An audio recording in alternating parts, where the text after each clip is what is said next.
Welcome everyone. আজকে আমরা দেখব যে হোস্ট ভাইরাস রিলেশনশিপটা একটু ইম্পর্ট্যান্ট টপিক। কেননা এই এই রিলেশনশিপের মাধ্যমে আমরা বুঝতে পারি যে ভাইরাসটা আসলে হোস্ট সেলের মধ্যে কি কি ধরনের চেঞ্জ ঘটাচ্ছে, কিংবা হোস্ট সেল ভাইরাসের এগেনস্টে কি কি ধরনের রিয়াকশন করছে, কিংবা ভাইরাসের প্যাথোজেনেসিসটা কিরকম। এই হোল সিনারিওটা আমরা আসলে হোস্ট ভাইরাস রিলেশনশিপের মাধ্যমে বুঝতে পারি। এখানে একটা জিনিস বলে রাখা ভালো, এই জিনিসটা যাওয়ার আগে আমরা আমাদের আসলে ভাইরাস সম্পর্কে একটু ছোট্ট ধারণা রাখতে হবে। ভাইরাস নিজে কিন্তু অ্যাসেলুলার, ভাইরাসের নিজের কোনো সেল নাই, কিংবা সেলুলার মেশিনারি বা মেটাবলিক মেশিনারি নেই। সো এই জিনিসটা আমরা কিন্তু দেখতে পাই অন্যান্য সব মাইক্রোবসের ক্ষেত্রে, ব্যাকটেরিয়া, ক্লামাইডিয়া, প্রোটোজোয়া, মাইকোপ্লাজমা, তাদের কিন্তু আলাদা সেলুলার মেশিনারি আছে। এটা থাকার সুবিধা হচ্ছে তারা আহ, নির্দিষ্ট পরিমাণে নির্দিষ্ট পরিমাণে না, তারা নিজেদের মেটাবলিক যে এনজাইম গুলা, কিংবা নিজেদের মেটাবলিক যে এটিপি, কিংবা নিজেদের মেটাবলিক সোর্স, তারা কিন্তু তাদের এই সেলুলার মেশিনারি থেকে তৈরি করতে পারে। But in case of virus without host cell, they can not produce any metabolic machinery by product without their with their own. তাদের এই মেটাবলিজম করার জন্য হোস্টের সেলের প্রয়োজন হয়। দে নিড এ হোস্ট, শুধুমাত্র হোস্ট হলেই চলবে না, দে নিড স্পেসিফিক হোস্ট। এবং এই স্পেসিফিক হোস্টের কারণে আমরা কিন্তু দেখতে পাই যে একটা নির্দিষ্ট ভাইরাস একটা নির্দিষ্ট অ্যানিমালের একটা নির্দিষ্ট জায়গায় অ্যাটাক করে, এবং ওই নির্দিষ্ট জায়গা অনুযায়ী তার প্যাথোজেনেসিসটা প্রকাশ করে। সো এভিয়ান ইনফ্লুয়েঞ্জা কিন্তু সেটা রেসপিরেটরি ট্রাক্টে মেইনলি প্রকাশ করবে। আদারওয়াইজ তার যদি ইমিউনো সাপ্রেশন হয় বা অন্য কোনো কন্ডিশন হয়, তখন কিন্তু সে অন্য কোনো অর্গানও এফেক্ট করতে পারে, ওইটা সেকেন্ডারি ইফেক্ট। বাট প্রাইমারিলি সে আসলে স্পেসিফিক রিজিয়ন আছে, ওই স্পেসিফিক রিজিয়নে সে মাল্টিপ্লাই করবে, এবং সে রেপ্লিকেশন করে তার সংখ্যা বৃদ্ধি করে সে সেল লাইসিস করেই হোক কিংবা সেল বার্ডিং করেই হোক, যেভাবেই হোক সে আসলে শেডিং ইন দা এনভায়রনমেন্ট হবে। সো এই জিনিসটা আমরা দেখবো যে হোস্ট ভাইরাস রিলেশনশিপে কিভাবে হয়। আমরা এখানে দেখি, পরের স্লাইডে দেখি যে কি আছে। আমি জাস্ট এখানে গো থ্রু করবো। আহ এখানে সব দেয়াই আছে। এখানে হচ্ছে যে আহ, এখানে এই জিনিসটা হচ্ছে প্রথমে replication, time period, consequences, and then replication process. কিভাবে রেপ্লিকেশন হয়? ডিএনএ ভাইরাসের এক ধরনের, ডাবল স্ট্র্যান্ডেড ডিএনএ ভাইরাসের এক ধরনের রেপ্লিকেশন হয়, single stranded DNA virus, double stranded RNA virus. So এক এক ধরনের ভাইরাসের এক এক ধরনের রেপ্লিকেশন প্রসিডিউর আছে। তো এই প্রসিডিউর দিয়ে আমরা বুঝতে পারবো যে ভাইরাসটা কিরকম ভাবে রেপ্লিকেশন করে। সো ভাইরাস কিন্তু in vivo and in vitro দুইভাবেই কিন্তু ভাইরাস একটা সেলকে ইফেক্ট করতে পারে। ল্যাবেও আমরা কিন্তু ল্যাব টেস্ট করে ভাইরাসের কালচার, কালচার তো না, ভাইরাসের হচ্ছে কিভাবে গ্রোথ করা যায় এবং ভাইরাসটা সেলকে কিভাবে অ্যাটাক করে, ওই অ্যাটাকিং লেশন দেখে আমরা বুঝতে পারি যে ভাইরাস কতটুকু এখানে গ্রো করতে পারছে, কিংবা কি কি পরিমাণ ভাইরাসটা এখানে ইফেক্ট করতে পারে। সো এটা in vitro and in vivo দুইভাবেই হয়। অ্যান্ড সেল কালচার সিস্টেম যেটা আমরা বলি, এটা হচ্ছে ইন ভিট্রো। এবং এই সেল কালচার সিস্টেমে ভাইরাসটা আসলে দুই ধরনের ইফেক্ট করে, একটা হলো সাইটোপ্যাথিক ইফেক্ট, একটা আছে, আর একটা হলো যে এক ধরনের ইফেক্ট আছে যেটা আমরা পরে দেখবো। বাট মেইনলি হচ্ছে সাইটোপ্যাথিক ইফেক্ট, মানে সেলের চেঞ্জ হয় ভাইরাসের আক্রমণের কারণে। এটা আমরা দেখবো এখানে। আহ এটা ছিল ইউনিসেলুলার লেভেলে, আমরা আগে যেটা দেখেছি। এটা হচ্ছে এখন যেটা আছে সেটা হচ্ছে মাল্টিসেলুলার লেভেল। সো মাল্টিসেলুলার লেভেলে যেটা হচ্ছে যে আমরা প্রথমে দেখতে পাচ্ছি এখানে কয়েকটা ভাগে ভাগ করা হয়েছে। প্রথমে হচ্ছে পোর্টাল অফ এন্ট্রি অথবা entry of the virus into the host. আমি আগেই বলেছি একটা ভাইরাস একটা হোস্ট সেলকে অ্যাটাক করতে গেলে তাকে ওই সেলের স্পেসিফিক রিসেপ্টরের সাথে বাইন্ড করতে হবে, আদারওয়াইজ এই ভাইরাসটা হোস্ট সেলকে অ্যাটাক করতে পারবে না, কিংবা হোস্ট সেলও এই ভাইরাস দ্বারা অ্যাটাক হবে না। সো এই কারণে প্রথম যেটা আছে সেটা হচ্ছে entry of virus into the host or portal of entry. একটা নির্দিষ্ট পোর্টে সে এন্ট্রি হবে, আইদার রেসপিরেটরি ট্রাক্ট দিয়ে এন্ট্রি হলো, হ্যাঁ, অথবা ফিকো ওরাল রুট দিয়ে এন্ট্রি হতে পারে, অথবা স্কিন দিয়ে এন্ট্রি হতে পারে। সো এক এক ভাইরাসের এক এক ধরনের এন্ট্রি হয়। সো এখানে হচ্ছে factor affecting routes of entry, routes of viral entry. আমরা দেখতে পাচ্ছি এখানে respiratory, alimentary, genital tract, skin, conjunctiva, direct tissue implantation by bite or inoculation. হ্যাঁ, মানে অনেক সময় আছে না যে ব্লাড দেয়, কিংবা হচ্ছে কাউকে হচ্ছে অর্গান ট্রান্সপ্লান্ট করে। সো এই কারণে এই যে এই ভাইরাস গুলা ছড়ায়। যেমন একটা কমন উদাহরণ হচ্ছে HIV virus. So HIV virus can be transmitted by blood transfusion or other organ transplantation. So this is very much dangerous in case of transplantation in human being.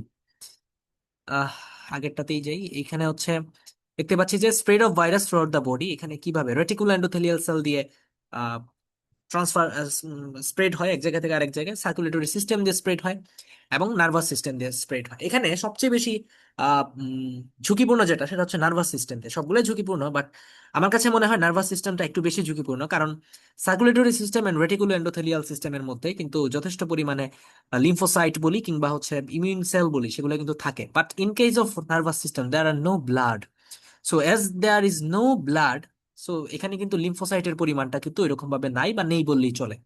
So এই যে nerve ফাইবারের মাধ্যমে virus can be transmitted through out the body. একটা বিশেষ উদাহরণ হচ্ছে rabies.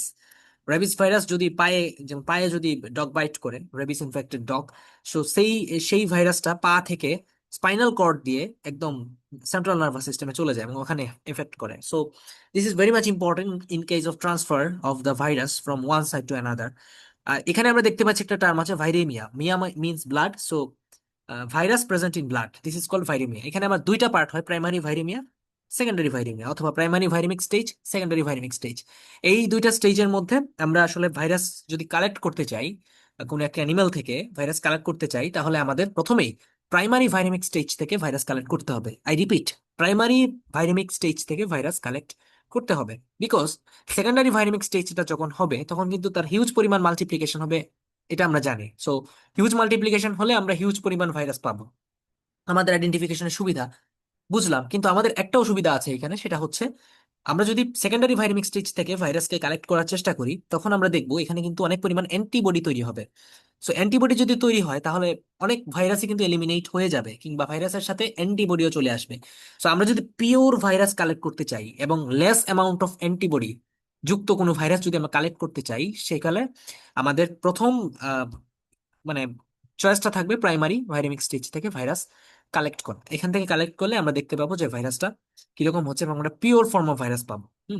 তারপরে হচ্ছে ইন্টারোজেন স্প্রেড এন্ড এক্সট্রাভেসেশনস, এইগুলো থেকে ইম্পর্টেন্ট হচ্ছে ভাইরেমিয়া, যেটা আমি বললাম, release of virus from the body, and after the spreading of the virus, then it will released from the body and in the environment go through.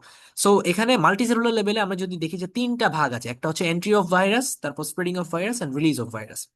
So সংক্ষেপে যদি বলতে চাই, এন্ট্রি, স্প্রেড, রিলিজ, ESR, আমরা যদি এইভাবে বলি প্রথম অক্ষর দিয়ে ESR, এন্ট্রি, স্প্রেড, রিলিজ, এটা হচ্ছে মাল্টিসেলুলার লেভেলে হোস্ট ভাইরাস রিলেশনশিপ। তারপরে থার্ড রিলেশনশিপ হলো focal effects and general constitutional effect, এত ইম্পর্টেন্ট না, আমরা পরটাতে যাচ্ছি।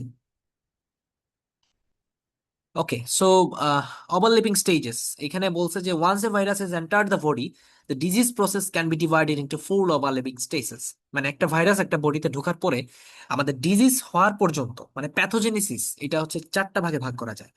প্রথমে হচ্ছে ইন্ডিভিজুয়াল সেল ডেথ হবে, আমি এখানে মার্ক করি একটু। ওকে, প্রথমে হচ্ছে ইন্ডিভিজুয়াল সেল ডেথ।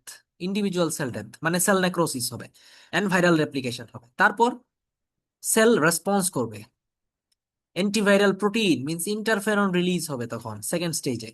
থার্ড স্টেজে কি হবে?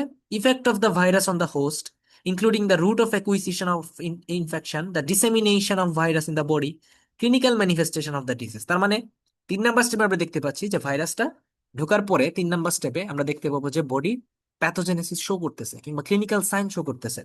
এন্ড দ্য ফোর্থ স্টেজ এখানে হচ্ছে হোস্ট ডিফেন্স রিয়াকশন হবে 4 নাম্বার স্টেজে।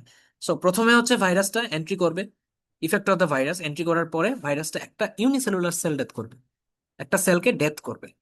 ডেথ করার পরে কি করবে? ভাইরাসটা যখন সেল ডেথ করতে করতে যাবে, তখন ভাইরাল প্রোটিন তৈরি হবে, ইন্টারফেরন তৈরি হবে, আশেপাশের সেলগুলো ইন্টারফেরন তৈরি করবে। And then the effect of the virus on the host, interferon তৈরি করার পরে হোস্ট বুঝে যাবে যে তার বডিতে প্যাথোজেন ঢুকেছে। সো তখন হোস্ট কি করবে? হোস্ট তখন আলাদা ইফেক্ট তৈরি করবে, ডিফেন্স মেকানিজম তৈরি করবে। This is the fourth stage. So এখানে এমসিকিউর জন্য আসতে পারে যে ভাইরাল ওভারল্যাপিং স্টেজে কয়টা ধাপ আছে? ফোর্থ স্টেজ 4টা। ঠিক আছে, এই 4টা ধাপ। ওকে, পরেরটা ওভারঅল হোস্ট ভাইরাস রিলেশনশিপ। আমরা আগে যেটা দেখেছি সেটাই এখানে দেয়া আছে পুরাটা একবারে, ইউনিসেলুলার মাল্টিসেলুলার পুরাটাই দেয়া আছে। সো এখানে আমি টাইম লস করছি না। এট সেলুলার লেভেল, আমরা এখন সেলুলার লেভেলে যাচ্ছি। Okay, overall name, virus replication, time period, consequence, যেটা আমরা আগের প্রথম স্লাইডে দেখেছিলাম যে 3টা ভাগে ভাগ করেছে। সো এখানে ইম্পর্টেন্ট যেটা সেটা হচ্ছে কনসিকুয়েন্স। কি বললো? যে during this periods of Times the infecting virus undergoes a unique replication process which distinguishes eat from the other forms of life, and due this period various structures and virus are formed। মানে রেপ্লিকেশনের টাইমে অনেকগুলো structure form হয়, এটাই just বোঝানো হয়েছে, এখানে তেমন কোনো ইয়ে নাই। ইউনিক, এটা হচ্ছে রেপ্লিকেশনটা ইউনিক। এবং আমরা কেন ইউনিক, কারণ রেপ্লিকেশন এই যে ভাইরাস বাইনারি ফিশনের মাধ্যমে মাল্টিপ্লাই করতে পারে না, যেটা ব্যাকটেরিয়া করে। সো ভাইরাল নিউক্লিক অ্যাসিডের প্রলিফারেশন হয় রেপ্লিকেশনের কারণে। So nucleic acid is the pathogenic form. So ভাইরাসের নিউক্লিক অ্যাসিড এবং ক্যাপসিড এই দুইটা জিনিস হচ্ছে বডিতে ডিজিজ প্রোডাকশনে হেল্প করে। সো নিউক্লিক অ্যাসিডটাকে আমার এখানে কনভার্ট করতে হবে। একটা ভাইরাস থেকে অনেক অনেক মিলিয়ন মিলিয়ন ভাইরাস প্রোডাকশন হতে পারে। So for this reason the nucleic acid is very much important in case of replication. Replication process আমরা এখানে যাচ্ছি না, বিকজ রেপ্লিকেশন প্রসেস নিয়ে আলাদা আলাদা একটা সেশন নেওয়া যাবে। সো ইন এ সেল আমরা আমাদের কনসার্নের বিষয় হচ্ছে এটা, আমাদের দেখতে হবে নিচের পার্টটা, যেমন একটা সেলের ভেতরে ভাইরাস কি কি ধরনের চেঞ্জ আনে। প্রথম হচ্ছে সাইটোসাইডাল ইনফেকশন, তারপর persistent, latent, transformation and abortive infection.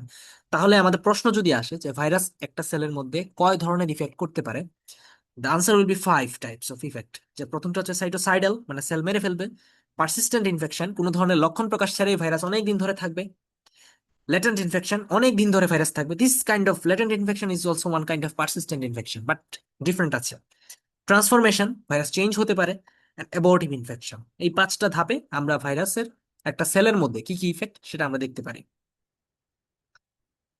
So cell culture সিস্টেমে যদি আমরা একটা ভাইরাসকে সেল কালচারিং করি, সেখানে অনেকগুলো সেল কালচার আছে, হেলা cell culture, L929 cell culture, অনেক রকমের সেল কালচার আছে। সো এই সেল কালচারের মধ্যে আমরা যদি ভাইরাসকে কালচার করি, সেখানে আমরা কি কি ধরনের জিনিস দেখতে পাবো। প্রথমে cytoplasm of progressive degenerative cells become granular and become extensively virulent. মানে এর সাইটোপ্লাজমে চেঞ্জ আসবে, নিউক্লিয়াসে চেঞ্জ আসবে অ্যান্ড হোল সেলে চেঞ্জ আসবে। সো প্রথম চেঞ্জটা কি, সাইটোপ্লাজমে প্রোগ্রেসিভ ডিজেনারেটিভ সেলস দেখা যাবে, and sometimes lipid accumulation within the cytoplasm, extreme granularity of cytoplasm in an irreversible change due to coagulation of cell colloids। এখানে যে সেল কলয়েড গুলো আছে কিংবা ইনফ্লামেটরি সেল গুলো আছে, সেগুলো আসা শুরু করবে, অ্যান্ড সাইটোপ্লাজমে একটা এক্সচেঞ্জ হবে, পুরাটা চেঞ্জ হবে, অনেক অনেক বড় বড় বড় পরিমাণ চেঞ্জ হবে। এবং irreversible change, that means cytocidal effect বা cell necrosis. Cell necrosis all time cause the irreversible change of the cell and the initial nuclear enlargement accompanied by the formation of acidophilic deposits in the nucleoplasms। আমি প্রথমেই বলেছি যে সেলে দুই ধরনের change হয়, একটা নিউক্লিয়াসে, সাইটোপ্লাজমে, একটা হোল সেলে। সো আমরা সাইটোপ্লাজমে চেঞ্জ দেখলাম, এখন হচ্ছে নিউক্লিয়ার চেঞ্জ। নিউক্লিয়ারটা কি হবে, বড় হয়ে যাবে। মানে নর্মাল কেসে চিন্তা করি, আমাদের সামনে যদি কোনো আহ ধরলাম আমার ঘরে ডাকাত পড়েছে, আমার ঘরে ডাকাত পড়লো, আমি হঠাৎ করে ঘুম থেকে উঠলাম, উঠে আমার চোখ বড় হয়ে যাবে। So this is called fight and flight condition. So নিউক্লিয়াসটাও অনেক বেশি ডাইলেটেড হয়ে যাবে, বড় হয়ে যাবে, অ্যান্ড এখানে কোয়াগুলেশন নেক্রোসিস হবে, অ্যান্ড সো অ্যাসিডোফিলিক ডিপোজিটস হবে। এবং irregular masses are formed followed by liquefaction, pyknosis of nucleus and death of the cell. মানে আলটিমেটলি সেল ডেথ করবে। তো সেল ডেথের প্রসিডিউরগুলো এখানে স্টার্ট হওয়া শুরু করবে। আমরা এখানে কয়েকটা পিকচার দেখতে পাচ্ছি, যেমন এখানে নিউক্লিয়াসটা ডাইলেটেড হয়ে গেছে, নিউক্লিয়াসটা, এই যে নিউক্লিয়াসের চেঞ্জ দেখা যাচ্ছে, এবং সেলের যে একটা স্ট্রাকচার চেঞ্জ এখানে আমরা দেখতে পাচ্ছি যে, যেমন human embryo skin muscle cells are infected with human cytomegalovirus and stained at selected times to demonstrate uninfected cells, late virus cytopathic effect। এখানে হচ্ছে সাইটোপ্যাথিক ইফেক্ট দেখা যাচ্ছে।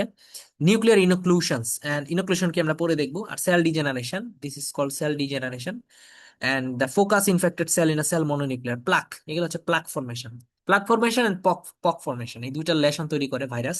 তো এগুলো দেখে আসলে বোঝা যায় যে ভাইরাসের কোয়ান্টিটি কিরকম, একটা একটা সেলের মধ্যে ভাইরাস কি পরিমাণ গ্রো করতেছে। One plaque means one virus, এটা মানে এটা দ্বারা বোঝা যায় আর কি। সাইটোপ্যাথিক ইফেক্ট, এখানে হচ্ছে the cellular changes that are observable as a result of the interaction between the virus and the cells in the culture are called cytopathic effect. মানে কি, সেলুলার চেঞ্জ, ভাইরাস অ্যাটাক করার পর সেলে কি চেঞ্জ হচ্ছে, এটা হচ্ছে সাইটোপ্যাথিক effect. Cytopathogenicity of viruses in tissue culture influenced by environmental conditions, strain of the virus, origin of the cells, depletion of the nutrients which are necessary for cellular metabolism. These lines are very much important for the questions। কি কি জিনিসের উপর depend করতেছে সাইটোপ্যাথোজেন। প্রথম কথা হচ্ছে environmental condition, ভাইরাসটা যে ডেভেলপ করতেছে তার এনভায়রনমেন্টাল কিরকম আছে, এটা কি অনুকূলে আছে, পিএইচ ঠিক আছে, টেম্পারেচার ঠিক আছে, সবগুলো ঠিক আছে কিনা। স্ট্রেন অফ দ্য ভাইরাস, এক এক স্ট্রেনের ভাইরাস এক এক ধরনের সেলে গ্রো করে। Origin of the cells use, যেটা আমরা বললাম সেলেরও কিন্তু স্পেসিফিক সেল লাগবে। And depletion of the nutrient, আমি যে নিউট্রিয়েন্ট দিলাম ওই সেলে স্পেসিফিক অ্যামাউন্টের নিউট্রিয়েন্ট আছে কিনা, যদি না থাকে তাহলে ভাইরাস গ্রো করবে না। নেসেসারি ফর সেলুলার মেটাবলিজম, আমরা জানি মেটাবলিজমের জন্য হচ্ছে নিউট্রিয়েন্ট লাগে, সো নিউট্রিয়েন্টের ডেফিসিয়েন্সি হলে মেটাবলিজম হবে না, যে কোনো সেলেরই মেটাবলিজম হ্যাম্পার হবে। সো ইন কেস অফ ভাইরাসের এই এই জিনিসগুলো হবে। এখানে একটা বিশেষ ইম্পর্টেন্ট লাইন, যেটা হচ্ছে যে আহ, কিছু ভাইরাস আছে যেগুলো জায়ান্ট সেল ফর্ম করে। জায়ান্ট সেল মানে মাল্টি নিউক্লিয়েটেড মাসেস। এন্ড আরেকটা টার্ম আছে সিনসাইটিয়া, মানে হচ্ছে ফিউশন অফ মনোনিউক্লিয়ার সেলস। যেমন আমি যদি এই ছবিটার দিকে তাকাই, নিচে এটা একটা সেল, এটা একটা সেল, এটা একটা সেল, এটা একটা মানে পাঁচটা আলাদা আলাদা সেল আছে। সো এই পাঁচটা সেলের মধ্যে আমরা যদি একসাথে ফিউজ করায় দিই পাঁচটা সেলকে, পাঁচটা সেল যদি ফিউজ হয়ে যায়, তাহলে পরের চিত্রটা আসে না? This form is call syncytium. মানে একটা পুরা সেল মিলে, একটা ইউনিসেলুলার সেলগুলা মিলে একটা বড় সেল তৈরি করে ফেলছে, this is call syncytium. And এগুলা কারা করে? Myxo virus, herpes virus, pox virus, very much important. Myxo, herpes, pox. Syncytial কারা করে? প্যারামিক্সো। সো এরা হচ্ছে সেলের অ্যাবনর্মাল চেঞ্জ করে and cause multinucleated giant cell তৈরি করে, and these are epidermal cells that are much larger than the normal epidermal cells and they contain multiple nuclei। স্বাভাবিক, কারণ পাঁচটা সেলের নিউক্লিয়াস এক জায়গায় আছে। So these cells will be contained more nucleus than the unicellular cells. So these are the microscopic feature of the syncytium. Okay, inclusion body যেটা আমি বললাম যে পরে বলবো, এখন আসছে এখানে।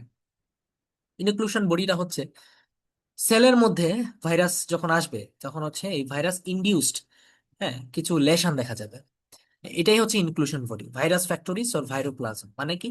Inclusion bodies are aggregates of virus particles of virus induced proteins or spatial structures characteristic of infection by viruses either by in the cytoplasm or in the nucleus। Inclusion বডিটা সাইটোপ্লাজম হতে পারে, নিউক্লিয়াসও হতে পারে। এখানে ইম্পর্টেন্ট কিছু cause আছে, যেমন নেগ্রি body, rabies virus যদি হয় তাহলে এটা কি ধরবে? সাইটোপ্লাজমের মধ্যে নেগ্রি বডি দেখা যাবে। এই নেগ্রি বডিটাই হচ্ছে ইনক্লুশন। এক এক ভাইরাসে এক এক ধরনের ইনক্লুশন বডি দেখা যায়। সো এটা আছে। আর হচ্ছে স্মল পক্সে হচ্ছে গুয়ারনিয়েরি বডিজ, স্মল পক্সে পার্সিয়ান বডিজও দেখা যায়। তবে ইম্পর্টেন্ট হচ্ছে যে ফাউল পক্সে বোরেল বডিজ অ্যান্ড রেবিসে নেগ্রি বডিজ। আর ইন্ট্রানিউক্লিয়ারে যদি দেখি, একটা ছিল সাইটোপ্লাজমে, ইন্ট্রানিউক্লিয়াসে যদি দেখি তাহলে নিউক্লিয়াসে varicella zoster, herpes simplex, polio, adeno, cytomegalo, এই পাঁচটা ভাইরাস এরা হচ্ছে কি করে? নিউক্লিয়াসের মধ্যে ইনক্লুশন বডি দেখা যায়। So varicella zoster, herpes simplex, polio, adeno, cytomegalo virus, this cells are causing internuclear inclusion body. So আমরা একটা মনে রাখবো, যে কোনো একটা মনে রাখলে আমরা পরেরটা মানে বুঝতে পারবো যে কিরকম হচ্ছে। বিকজ এখানে পেচ লাগতে পারে যে স্মল পক্সে কিন্তু হচ্ছে একটাও কিন্তু পক্স নাই, লুক, ইন্টারনিউক্লিয়ারে কিন্তু একটাও পক্স নাই, সবগুলা হচ্ছে মানে অন্য ভাইরাস। সো আমার পক্স গুলা চলে যাচ্ছে ইন্টারসাইটোপ্লাজমিক লেশনে।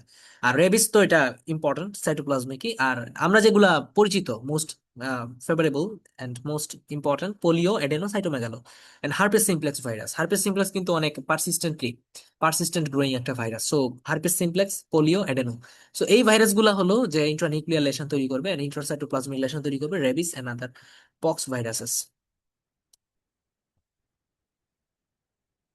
আহ এখানে তেমন কিছু নাই, সব আগের গুলোই, জাস্ট আমাদের এটা রাউন্ডিং অফ দ্য সেল হবে, বিকজ পিকনোসিস হয়, সো সেলের পজিশনটা রাউন্ডিং হয়ে যায়, সেলের শেপটা নর্মাল স্ট্রাকচার থেকে এটা সরে যায়। আমরা এখানে দেখতে পাচ্ছি যে একটা ছবি, যে একটা ভিরিয়ন, ভিরিয়ন মানে একটা infectable virus, infected infection causing virus. So এটা সেলের মধ্যে ঢুকলো, ঢুকার পরে আমরা দেখতে পাচ্ছি এগুলো হচ্ছে রিসেপ্টর, কালো কালো গুলা। And production of the virus fusion bodies, মানে ভাইরাসটা সেলের এই যে মধ্যে সাথে ফিউজ হয়ে গেছে। Fusion of the cells infected and the multinucleated syncytial cells. তো একটা নির্দিষ্ট ছোট, কত ছোট একটা সেল ছিল, এটা কিন্তু অনেক বড় হয়ে গেছে, দিস ইজ কল সিনসাইটিয়াম।